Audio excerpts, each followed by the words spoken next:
మాది కుమారపురం గ్రామం, పిఠాపురం మండలం. నా పేరు తాటికల్ శ్రీనివాసరావు.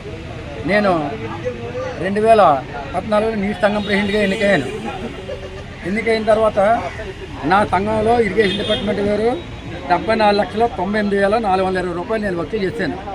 ఈ వర్కులు బిల్లులు అవ్వక నేను కోర్టులో క్లెయిమ్ పెట్టుకుంటే వైఎస్ఆర్ ప్రభుత్వంలో బిల్లులు అవ్వకపోతే మొన్న టీడీపీ ప్రభుత్వంలో బిల్లులు అయ్యాయి. సుమారు బిల్లులు అవ్వడానికే నాకు 8 సంవత్సరాలు టైం పట్టిందండి. ఈ 8 సంవత్సరాలకి వడ్డీ వచ్చాక నాకు 70 లక్షల రూపాయలు లాస్ వచ్చింది.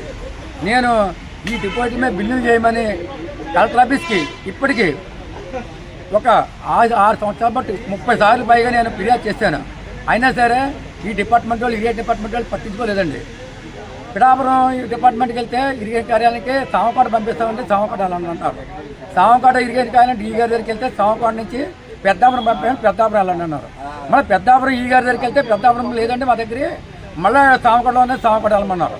మళ్ళీ సామకాడ వెళ్తే పిఠాపురం ఈ గారికి వెళ్ళమన్నారు. ఇలా ఈ 7 సంవత్సరం బట్టి తిప్పుతున్నారండి.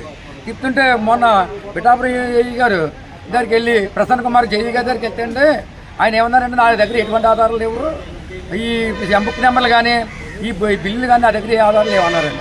అప్పుడు నేను ఇన్ఫర్మేషన్ యాక్ట్ ప్రకారంగానే పెట్టుకుని ఇదిగోండి ఈ నెంబర్లో ఎంబుక్ నెంబర్లో మొత్తం అమౌంట్ ఎంత వచ్చిందో స్టేట్మెంటు ఇవన్నీ కాపీలు కూడా నేను కలెక్టర్ ఆఫీస్ నుంచి పంపాను. పెద్దాపురం ఏఈ గారు శాసగిరి గారు కూడా ఓ సెట్ పంపి బిల్లు చేయమని చెప్పారండి. అయినా ఈ ఏఈ ప్రసన్న కుమార్ గారు బిల్లు చేయకుండా పక్కన మారేసండి కాగితాలు.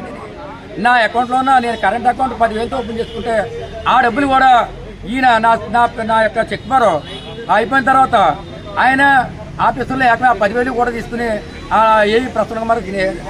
అంతటితో కాకుండా నేను ఈ డబ్బు తినేసారని నేను కలెక్టర్ కాగితం పెడితే ఈ బిల్లులు చేయకపోవడం నా మీద కక్ష పెట్టుకుని ఈ కాగితాలు పంపకుండా బిల్లు చేసి పంపకుండా ఈ నాకు ఇంచుమించి 70 లక్షల మీద ఒక 5-6 లక్షల రూపాయలు నాకు డిపాజిట్ మీద బిల్లు రావాలండి.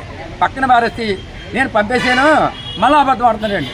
ఇప్పుడు మేడం గారికి ఈ పిఏడి ఆఫీస్కి వచ్చి ఇంకోండి మళ్ళీ పెట్టుకుంటే ఇప్పుడు ఆయనే స్వయంగా పిలిచారు ఆఫీసర్ గారు. ఏంటంటే నాకు ఇప్పుడు దాకా నేను పంపలేదండి, తయారీ పెట్టానండి, పంపలేదండి, నా దగ్గర రాదన్నారండి. అబద్ధాలు ఆడుతున్నారు. ఇప్పటికైనా సరే ఈ మన పవన్ కళ్యాణ్ గారు, నేను కూడా జన సైనికుడండి, నేను కూడా జనసేన పార్టీకే చేస్తాను.